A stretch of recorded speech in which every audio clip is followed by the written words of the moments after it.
Hello everyone, my name is Dr. Eezee, music executive, Eezee Concepts Global, Eezee Global Ministry. We're here at the court.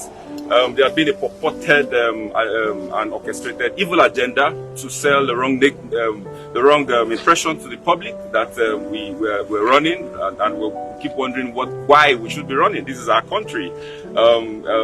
No notice was given to me. We didn't know anything about the notice. And I've been appearing. I was at the EFCC on the 10th of December precisely, and I waited for about 4 hours, and nobody attended to me. We're here in Nigeria. If a fundamental human rights action had been filed against my right that was breached because I was detained for about 9 days in Ilorin, April last year, and I needed to find out why should I be breached, why should I be detained. There was no court order for why my accounts were frozen, the company accounts as well. My company business was rendered completely put on the pause, and we wanted to find out why should this happen. This transaction is all predicated on the premise of a contract. There's a contractual relationship, for goodness sake.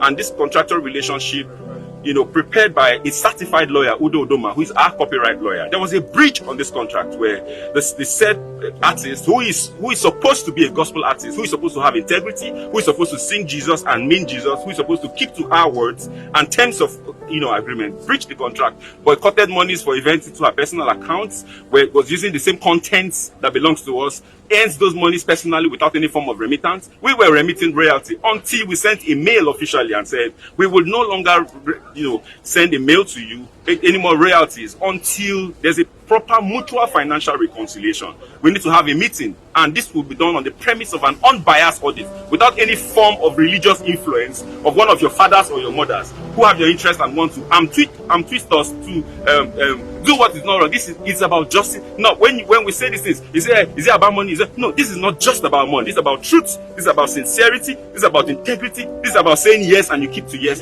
This is a 50-50 transaction where we have not even recouped capital. By this I mean we're sharing 50-50 on gross, not on net, and that's a fair contract, for goodness sake. But when I got to the EFCC, I was told not to write my truth. I was told there's nothing about contract. All they just deal with is figures, and I should just write the monies that I'm owing. And I say we can't talk about monies without talking about what gave birth to money. The monies came as a result of the contract. This contract, monies was invested into the artist, and it generated this amount of money. And if there was money that was supposed to come to us and it wasn't coming, and we communicated, you cannot communicate and divert. You can't divert what you have communicated. And there's a mail to that effect. So how is this diversion? That's the question. The monies went into the right channels. By right channels, I mean the accounts that are known to the artist. There was no mail, regarding diversion of money. There was no resentment whatsoever with respect to how finances were going up until when this contract was breached. And we have every evidence to clear this. How then is this a criminal offense? This is a purported plan by a cartel of evil people who have the face and the mask of Christianity to destroy the system, to give an impression.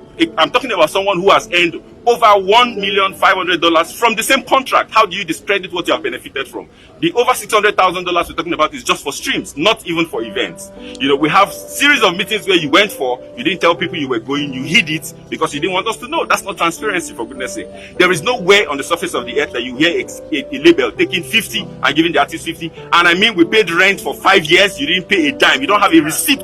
We gave you cars for all the period. We expended 100% expenditure on your career. This is unfair. This is not the right thing to do. We didn't go to court. We went to court because I wanted to ask that my fundamental right. And why? Because every time I made efforts to see how we can sit down to resolve, the clergy refused. They said my attempt to want to have a peaceful resolution meant weakness, and I would not be bold enough to say, if I don't have anything else, I have my truth, I have my voice, and the world will hear. This is us at the court here at Federal High Court. I was told that I ran away and I'm here. This is Dr. Eezee. We had also said the right thing to do is to go through an arbitration. When the audit collapsed because of the bias by the people who are supposed to handle it right, we now said, okay, let's explore what the contract provides, which is arbitration through the multi-law court, where this platform brings an independent auditor, either from ICANN, that is neutral and not affiliated to any of the parties, to look into the books. I will publish all our books to the world to see, and let her publish hers as well. Let there be transparency to the world, since we cannot settle it privately. What I will not take is to be twist. I will not be bullied. I will not be intimidated. No, I will not. It won't happen. Nobody has exclusivity or monopoly of madness. The law is the law, and it's clear. Regarding catalog, I've been threatened that if they will put charges on me, They will put charges on me using the clicks and the connections that they have, and I won't have an option, and I won't have an option but to relinquish the catalog. I must go to jail, but all sorts of all manner of threats, and this is coming from Christians, people who call the name of the Lord.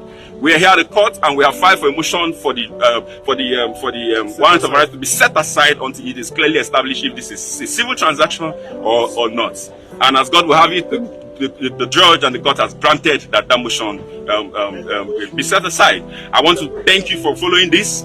Please pay attention to the truth. Don't be a fanatic. Don't say, oh, I love this person, I hate. No, pay attention closely to the sequence of what this has happened. There are picture evidences, there are video evidences, there are contractual witnesses to this, and these people are alive. Let questions be asked. Don't be swayed by your love and emotions, the emotional connection you have to the people who sing. Don't be deceived by religiosity. No, a lot of times appearance is not reality. Pay attention to the nitty-gritty of this. This event is going to unveil and unravel a lot of evil that goes on within the gospel ecosystem. My name is Dr. Eezee, and I want to thank the members of press and the public for granting me here. On my left are part of members of my team, my legal department, and we'll have Barrister Eezee here, and we'll have Barrister Maxwell. Thank you so much, my lead counsel, Dr. Obani San, Ife, and everyone who is a part of ensuring that this truth is cascaded to the world, and members of the public. Thank you so much. Please allow some follow-up questions. First is, you said you reeled out a number of things that you did for Ms. Chinwo. Is this exclusive to her? Sorry? You reeled out a number of things that you did for her. Yeah. In your press release, you said you made her, you said you gave her a flat apartment. Yes, please. All Yes, of please.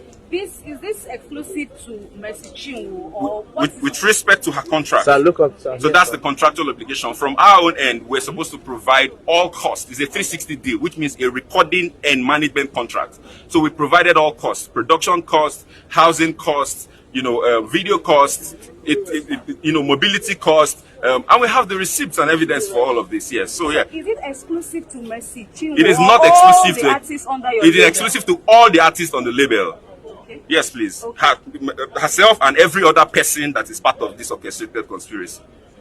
So all other artists enjoy. They enjoyed it, yeah. Yes, please. Yes. 50-50 for every other artist. Yes, so it's a 50-50 for her, and then it's a 60-40 and 40-60 for some others, and then 50-50 for. But at the end of the day, the ratio is 50-50, yes, based on the agreement. Okay, Yeah. sir. And then you said while you were in EFCC custody. Yes, please. You stressed that it's a civil dispute. Yes, please. But they said they are dealing with Figures that I shouldn't talk about. They want you to acknowledge that I was you owe her. okay. So how did it end? The reason I stayed 9 days in EFCC is because they said to me that if I do not write what I am told to write, I would remain in detention. So because I needed to be free, it's my very first time being in the police station. I want to challenge the public that you will not find my name traced to any law enforcement agent anywhere in the world. I've never visited the police station before. I am a credible Nigerian. I do business and I'm straight. But then I was told that if I do not write, compelling me to write in the manner I was being told to write, that I was going to remain in their custody. And what do? What do? You have to follow somehow. So under duress, I did the things that I did, and then I agreed to transfer a certain amount of money, of course, because the account was blocked. I didn't get a court order. Okay, $274,000 was made to be transferred to her, and then I said to them, "Why are you making me to transfer money to her when she is not remitting or giving back what she owes? She owes the company a third album and a couple of singles. She has money she's boycotted into her personal accounts that we're not aware of. She didn't give account of. She has events she had attended. We need this transparency has to be both ways. So it's already one-sided. You're right, ensuring that it just comes from we two, but because we're under a lot of pressure and we needed to be free, I had to concede to that, and that's what we went to challenge at the fundamental human rights. All right. Thank you, sir. Thank you so much. Please pardon my passion.